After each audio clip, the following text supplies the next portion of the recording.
Hey, what's going on, guys? We got a special guest here today. I'm super excited about this. We have Jeff Hoffman. He's created billions of dollars with his companies, and it's just an incredible story, and I can't wait to share it with you guys on the Clocked In podcast today. Jeff, how are you doing today? Awesome. I'm so excited to be here. Yeah, it's incredible that this finally come to be. So where does your story start? Where did this all begin? Because I know you faced a lot of adversity, you've overcome. Where did it begin? So for me, it started by growing up in an environment where when around a lot of people that had no goals. And that bothered me from the time that I was a kid. Yeah.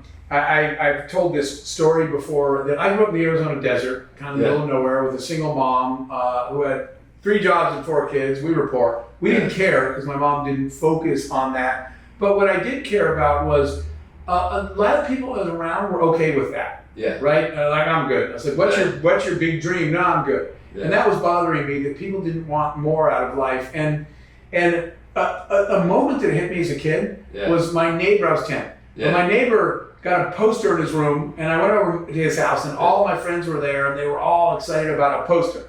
And I was like, what's the big deal with the poster? Was a photo of a Ferrari. It was a poster of a Ferrari. Yeah. And it was a poster of a Ferrari with a hot chick in a bikini sitting on it, but we were 10. We actually thought it was gross that this girl's bare butt was touching that beautiful car. We were like 10-year-olds, right? Like, ooh, get her off the car. Yeah. But I was trying to understand, why is everybody what's the buzz about this picture? So I went home and asked my mom. Yeah. And I was like, why is everybody so excited about this poster? My mom said, what is it? I said, it's a Ferrari. My mom said, oh, that explains it. She said, because it's an unattainable dream. I said, oh, Mom, I thought Ferrari was real. So that's not a real car?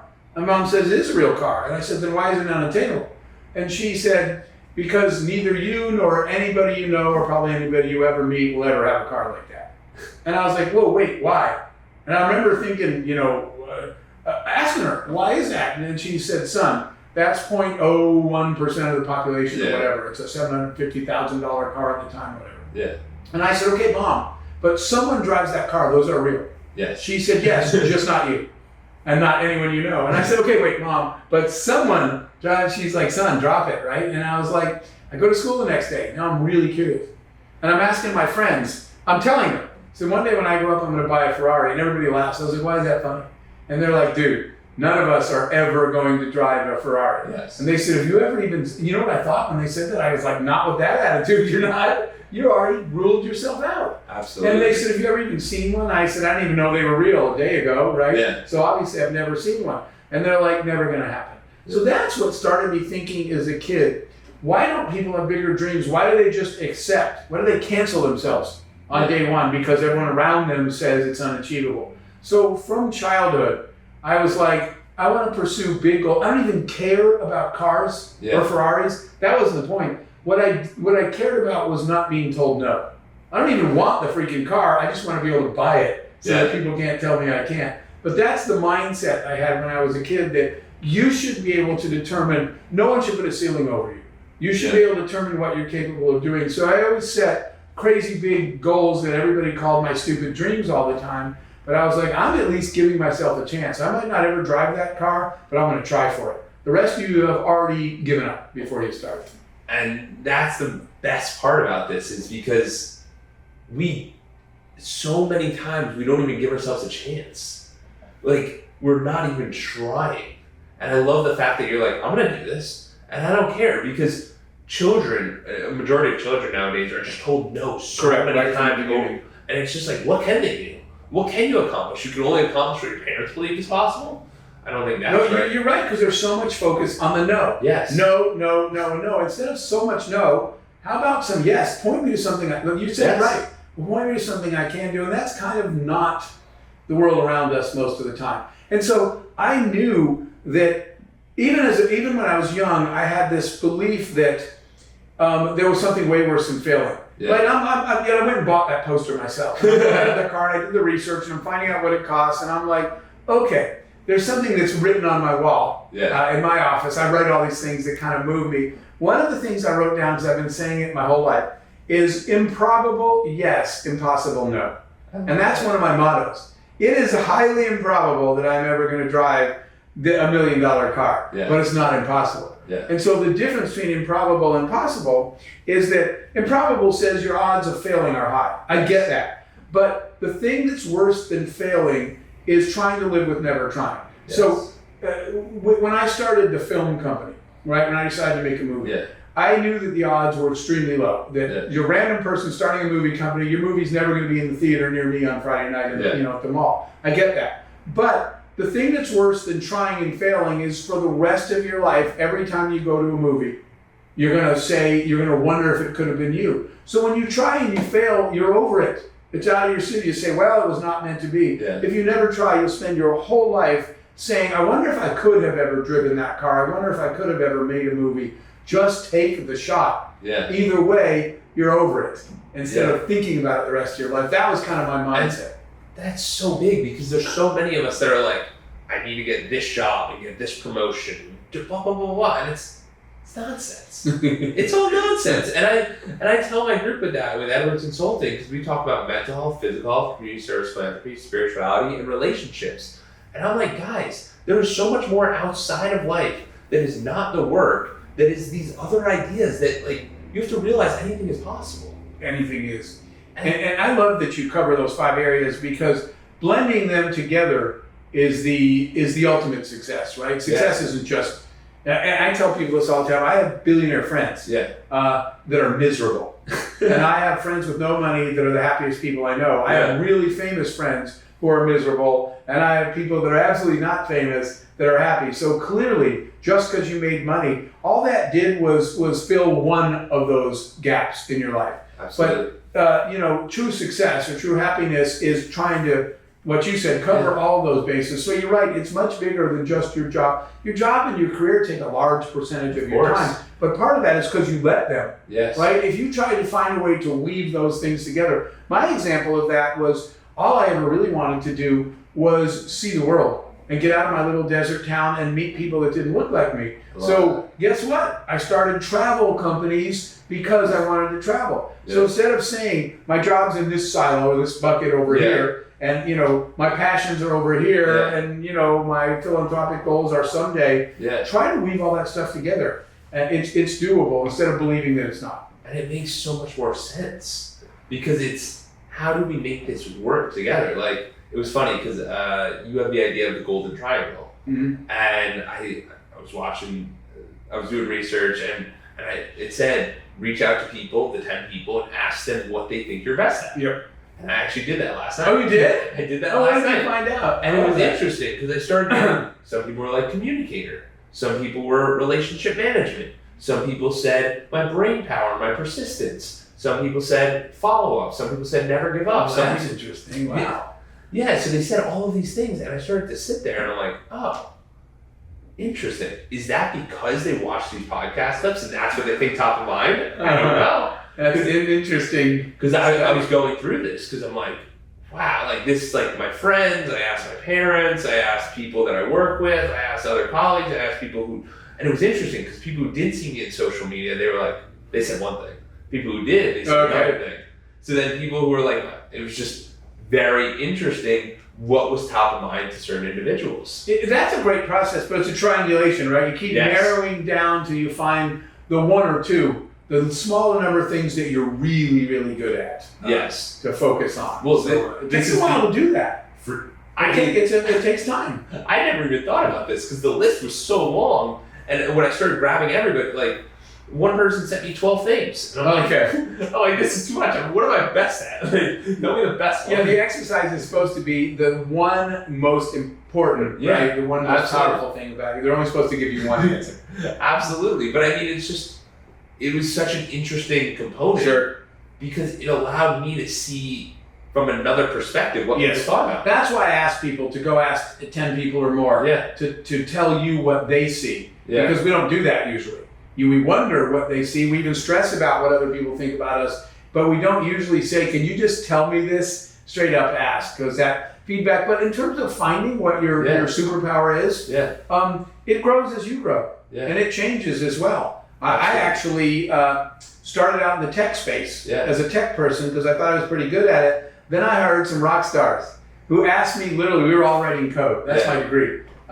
And my own team said, dude, you need to stop helping us. And I was like, this is what we do. We're a software company. And they're like, yeah, but we're all good at it and you suck. That was a hard day in my life. Yeah. I was like, wait, I suck at the thing I do for a living? And they're like, compared to us, yes. And I said, okay, I did hire you because you're rock stars, and like, stop helping us. Yeah. And I thought my life was going to be in the tech side until I found Rockstar tech people. Yeah. And I said, what is it you guys want me to do?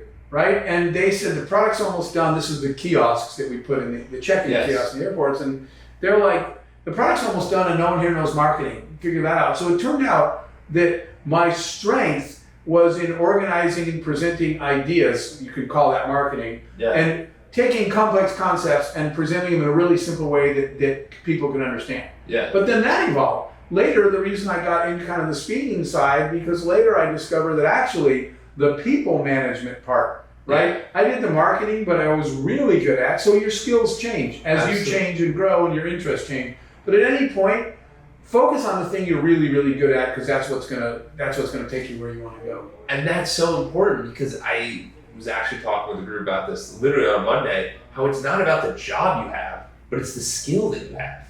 And like each job you do, you get a different skill. And now you got a skill tool chest. So you can jump around, you can do different things, and that's how these things are able to happen. So for you, how did you get such a large scale vision of the world and like really see it as like, hey, I can help in different areas? You know, a big part of it, sometimes people see stuff of my life and they say, man, you're so lucky. And I always tell people, I'm not lucky, I'm engaged. Yes. And what I mean by that is that nothing great ever happens to you because you're sitting at home on the couch, right? Yes. Great things, it was a lot of times, I'll give you a perfect example. People say to me, you tell me to pursue my passion, but I don't know what it is, how do I find it? And I have to tell them, stop looking for it because you're forcing it. That's like literally deciding one night, tonight I'll have a girlfriend. And you're going to the bar, you're going to probably come home with a girlfriend who's probably not going to be at all what you were looking for because you were so determined that tonight you're going to have a girlfriend. You can't just find your passion. So it finds you, but it doesn't find you sitting at home on the couch. So let me explain that. The more engaged you are in the world, the more places you go, the more things you do, the more people you meet, the more likely you are to stumble across ideas that you would have never seen before. That light you up, right? You just lit up and say, oh my gosh, that's so cool. I want to be part of that. Or people that are going to change your life because you're like, Jordan, what are you doing? I want to do that with you. So that's why I tell people, get engaged, get off the couch and go out in the world as much as you can. I've literally, sometime one day, just to give you an example of it, there was a company I would drive by every day, and it had the name of the company, I can't remember what it was now, but the name of the company always intrigued me. And I would drive by and say, wonder what they do. And I'd wonder that every day. And one day I was like, why don't I just keep driving by? So I made a U-turn and I pulled into the parking lot and I walked in and the receptionist said, can I help you? I said, what do you guys do? And she said, you just walked in here and you don't even know what we do? I said, I'm just driving by and I'm curious. And she's like, she was looking at me like I was going to rob the place or something. But the owner happened to be there. And the owner's like, why are you asking? And I said, I'm just curious. I said, I'm curious about what you do for a living and I'd like to learn. And he said, well, I love to talk about what I do. Sit down. Well, it turned into a massive business relationship. I love it. Because I just randomly drove by. Allowing your curiosity some time of the day. Most of the day you have to focus on what you're doing. But you should schedule time to wander. Mentally, if you're doing it online, physically. So go places you wouldn't go. Sometimes I go to a conference and I have no idea why would you. I went to the HR conference once. I don't work in HR. I wound up coming home with the woman that ran HR for my next 4 companies, a big rock star. Go out in the world, explore things, meet people. I talk to strangers everywhere. And you never know who you're going to meet. Sometimes it doesn't go well. And then sometimes you meet life-changing people because you just struck up a conversation. So I think that's where, for me, my interest grew because I was out asking people, so what's your story, Jordan? Tell me what you do. Where did you come from? And things that's how your passion finds you, because someone talks about something and you're like, I want to go with you. I want to do that. So get engaged. And it can be in a multitude of different avenues because we think, oh, I'm in real estate, it's got to be real estate, or I'm in financial advising, it's got to be financial advising. It's like, no, there's a million different things. And that's one of the main reasons I do the podcast. Because it allows me to meet all kinds of right. And I don't have to just be, oh, Jordan, the curious question guy. I'm just asking questions. It's the job of the role. So but it's perfect. That's also one of the most important skills you can develop is asking questions and asking the right questions, right? Because that's how you uncover those things and those people that you want in your life. You ask enough questions, and you'll finally get to things that really light you up, really capture your attention. So being good, that was a skill I didn't have that I learned. Yeah. Learning how to ask good questions is so important. Yeah. I mean, obviously that is your skill, but most people aren't good at that, and they should work on it, because otherwise you might have been chatting with somebody and you missed the single most important thing about that person that you would have totally related to because you didn't ask that. Absolutely. People don't realize, and they go, like Jeff just said, that's my skill. We're 130 episodes into this podcast. It hasn't always been the skill. It takes time. It's a learning experience. And that just lets you know that there's many reps that it takes. Now, Jeff, one of the most interesting things about you that I find is your global nature and your travel. How do you think about travel and philanthropy, and how do you couple these together? So they did come, one did lead to the other, but the travel bug goes all the way back to the same story when I was a kid in that little desert town. And when I hated my life, which at some point, like middle school age, whatever, at some point every kid does. And I had, we didn't have money, so it's not like I had a lot of things, but I had a globe that my mom bought. And when I would have a bad night, I would escape my life by spinning the globe, picking a country, and then spend the rest of the night reading about that country. Really? So by the time I went to sleep, one time it was Morocco. I was far off dreaming of trekking on a camel in Marrakesh, and my whole world was gone, right? Yes. Because there's the whole rest of the world out there that your problems are actually like that. The whole world, the sun still rises and everybody's still riding their camel in Morocco, sitting in traffic in Mexico City, whatever. So when I would explore the world like that, it would help with my perspective, because I would think, okay, there's a whole world out there, so the stuff I'm dealing stressed about isn't that big of a deal. But I read, the life-changing moment was that I read a quote in a book in school by Mark Twain. Yeah. And the quote said, "Travel is the fatal enemy of prejudice." Yeah. And I spent the evening asked my mom if we could sit down and talk, because I felt it in my heart. I didn't know why. But I said, that message is speaking to me. And what I realized from that is that for me to become the man I want to be someday, I would need to, well, here's what I realized. Let me rephrase it. Hate comes from ignorance, right? Ignorance comes from lack of understanding, and lack of understanding comes from never spending time with people who don't look like you. Yes. And so when I would see racism or hate in the world, even today, I heard somebody not long ago say something negative about Muslims, and I said, "Did you have Muslim friends that you're in an argument with?" And he goes, "I don't actually know any Muslims." And I said, "And you just made a comment? That's so insane." But that's the real world. So what Mark Twain was telling me to do was, the way I could become a good person was if I went around the world and spent time with people that didn't look like me. So I made a goal that I told somebody, and the people I told, I just got laughed at, so I stopped telling people. My goal as a kid was I could become a good human being if by the end of my life I have visited 50 cultures in 50 countries. Yeah. And it was even a little crazier. Some people I told, before I die, I'm going to visit 50 countries so I can become a well-rounded person. Yeah. But my real goal, Jordan, was I was going to break bread. Yeah. I was going to have dinner in 50 families' homes. Have dinner with their family in their home so I could really get to know them in 50 cultures in 50 countries. That I didn't tell people because I knew they would have laughed at that. And that's what drove travel. I was like, when I told my friends that I'm going to see 50 countries someday, they're like, "No, you're going to work in a cubicle as an engineer the rest of your life," right? And they're like, some people said, "You're broke and your mom's broke, or you're not going anywhere." Yeah. And so that's how I wound up getting in. That's what less surprising that I was part of Priceline.com, Football.com. The travel companies I created was because, why don't you create, my friends would say, there's no job that's going to pay you to fly around the world.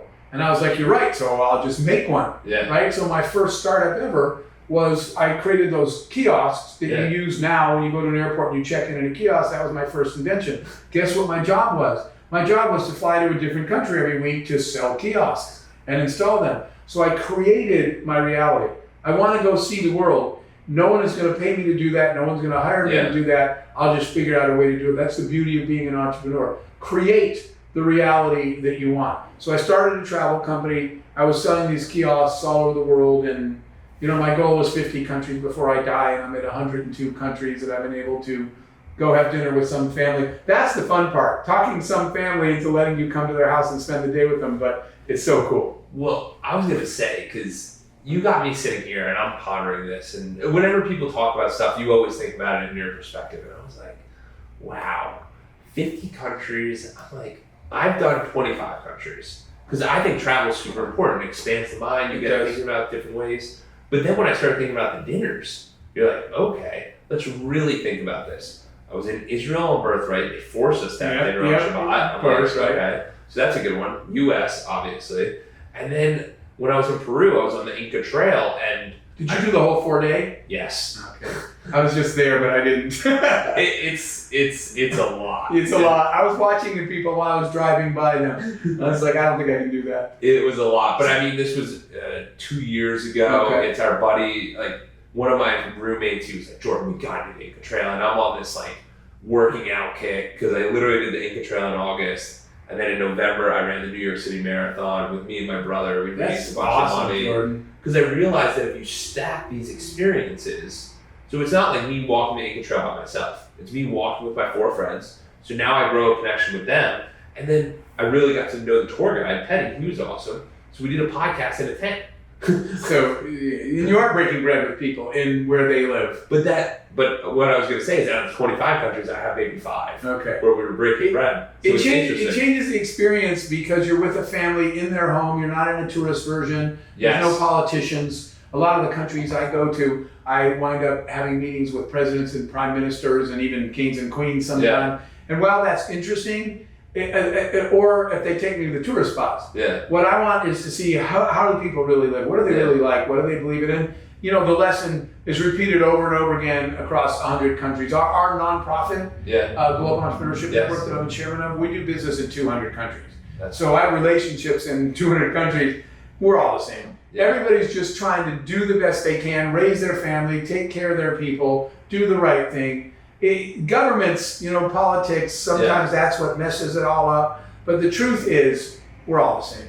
Everybody's just trying to do their best and take care of their people. And that's why I wanted to go break bread in their home and hang with their family and play with their kids, because my fundamental theory was we're all the same. And I was able to find that out by not assuming it, by actually living it. And the best part about that is that you can sit there, and if there is an actual issue going on in the world, you can be like, well, I've actually been to that country. I know that perspective, and I can see how that handles. That actually does happen. I'll tell you a quick one, and then I'll get to where that led to philanthropy. Because I was going to Pakistan. And because people have heard me on a stage, there was already a family that said, we'd like to invite you to spend the day at our home. You can't say. I love that. And friends of mine who read the media version of Pakistan were like, we don't want you to go. It's super dangerous there. There's all terrorists, whatever. They were saying all this stuff. So it was funny because that night they're all texting me, well, how is it? Well, because they were worried about me going, well, how is it?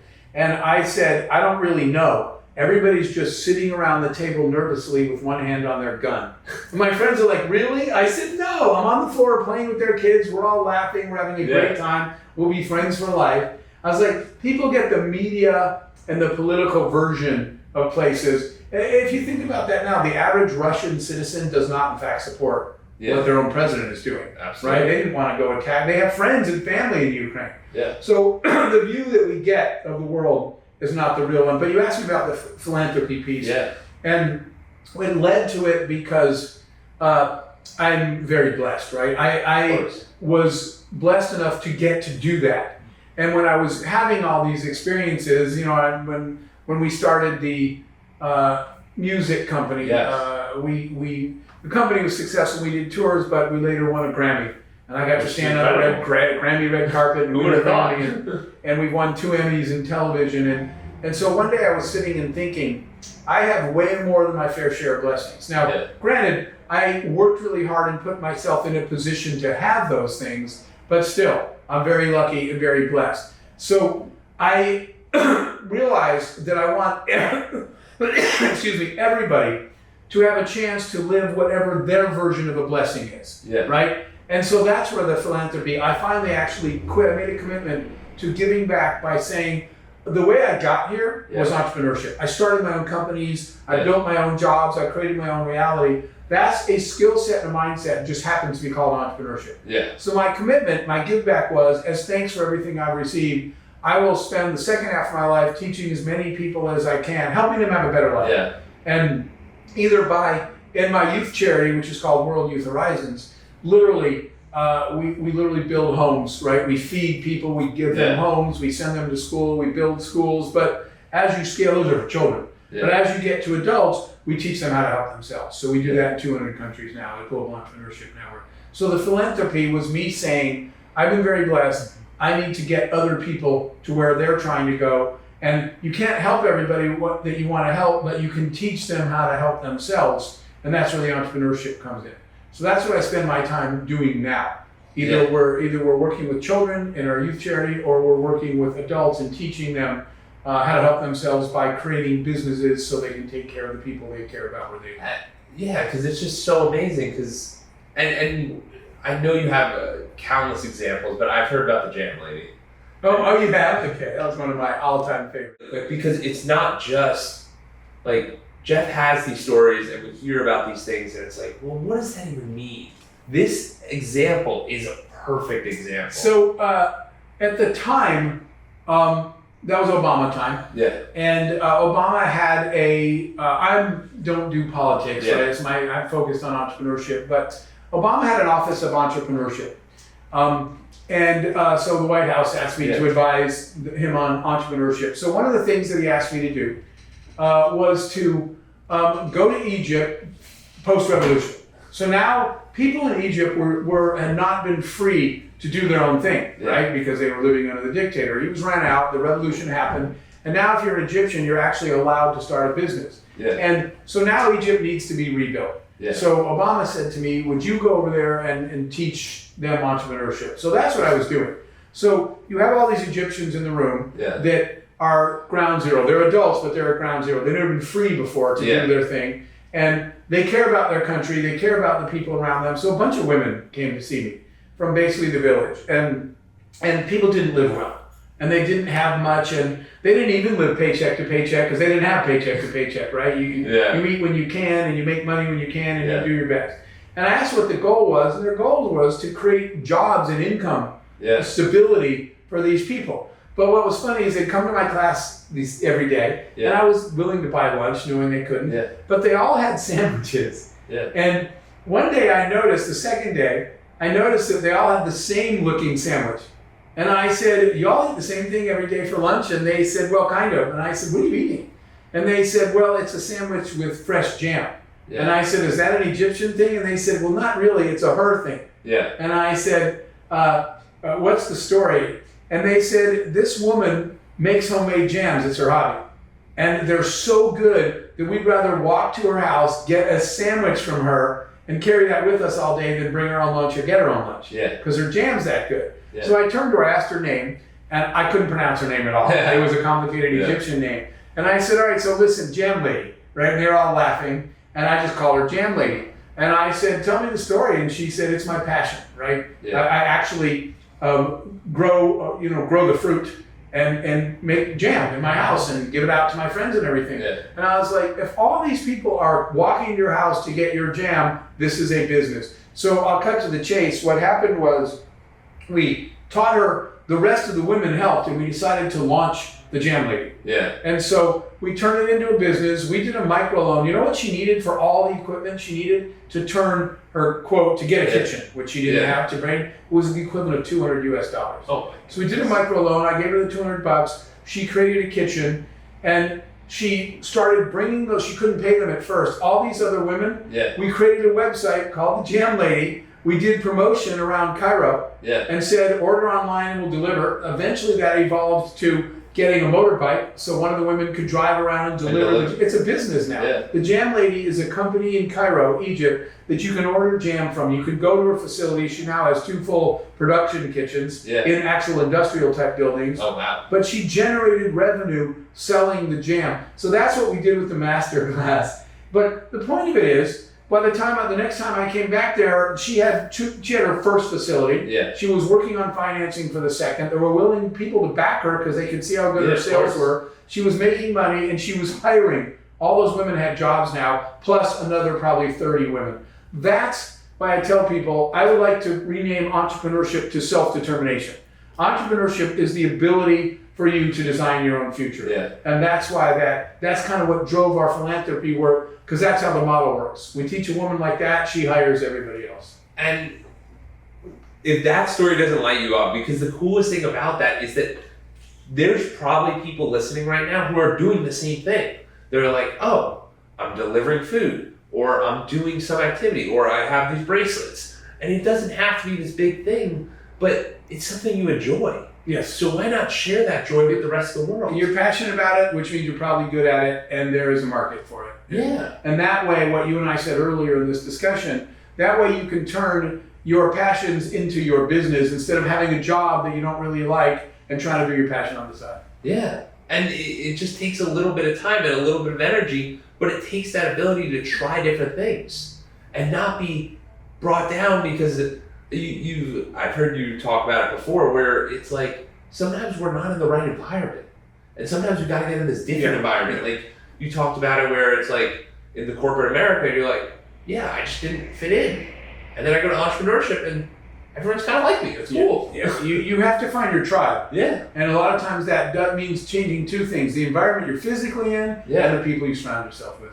Yeah, because it just doesn't. You have to be brave enough to do that sometimes to just move on and just start fresh somewhere else and with different people. So what would you recommend to somebody who's kind of teetering on that edge of entrepreneurship, not really sure? How can they go about that's a great question. And the answer is mentorship. Yeah. What you should do is find a mentor. Okay.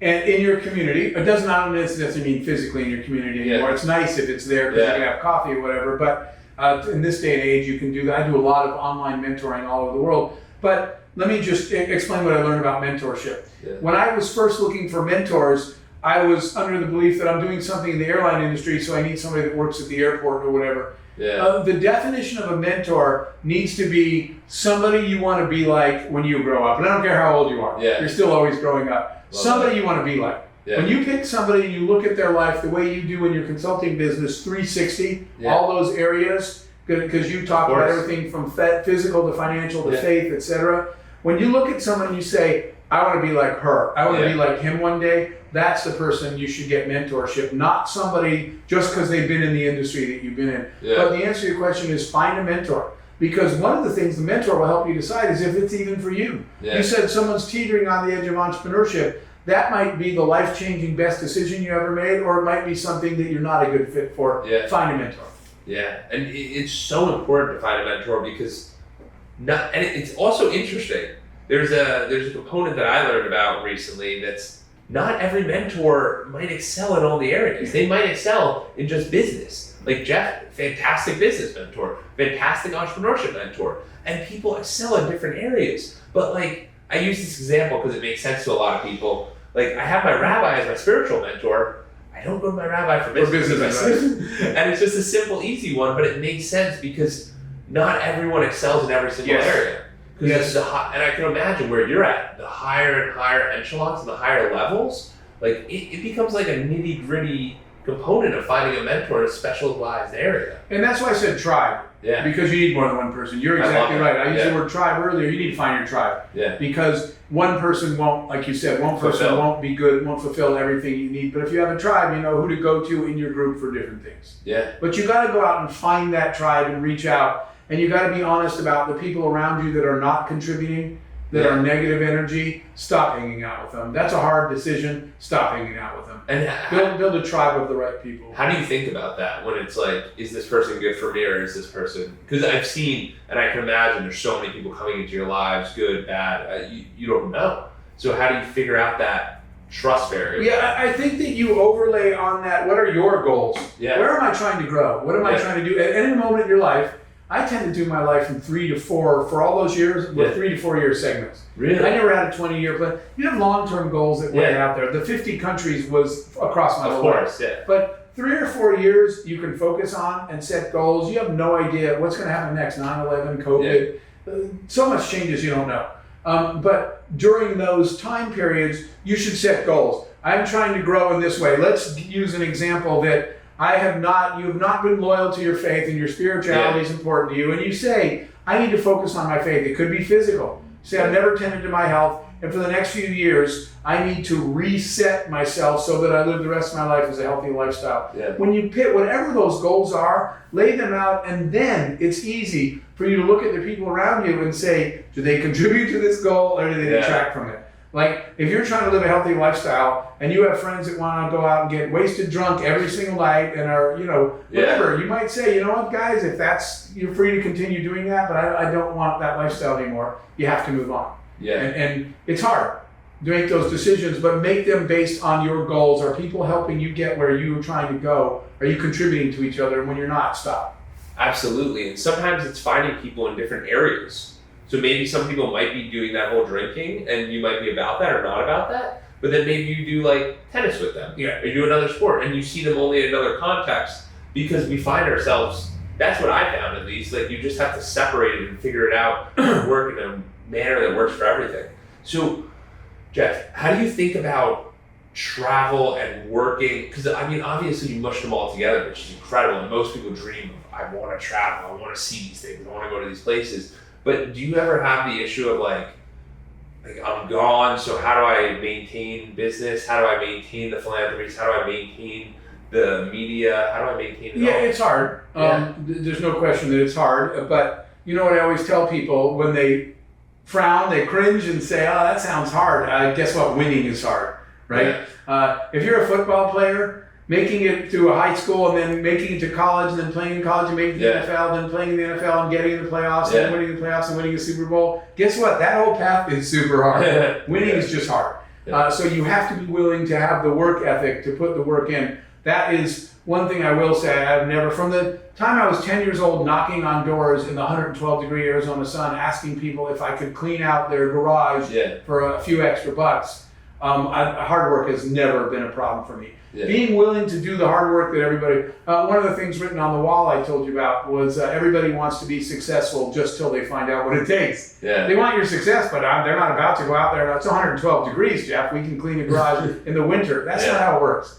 You do what you have to take. So that work ethic, but there is other part to your question, which is team, which is surrounding yourself with the best people you can find. I always tell people that you got to be surrounded by rock stars. Surround yourself with, and I'm talking about as a company too. When I build a company, whether it's a nonprofit or a for-profit company, my focus was to have less people and more rock stars. I'd rather, if I only have X dollars to spend, instead of hiring 10 average people, I'd rather spend it all on 3 expensive rock stars.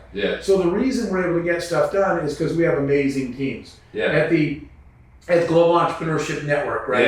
At that nonprofit, we have an incredible team. At Unreasonable, the other nonprofit, we have an incredible team. So you just have to spend time building, nurturing, and taking care of rock star people, and that's how you get a lot done. I love that. And for you, you have one of the most, I use the word perspective, but it's more like holistic perspective because you've seen so many things, you've experienced so much.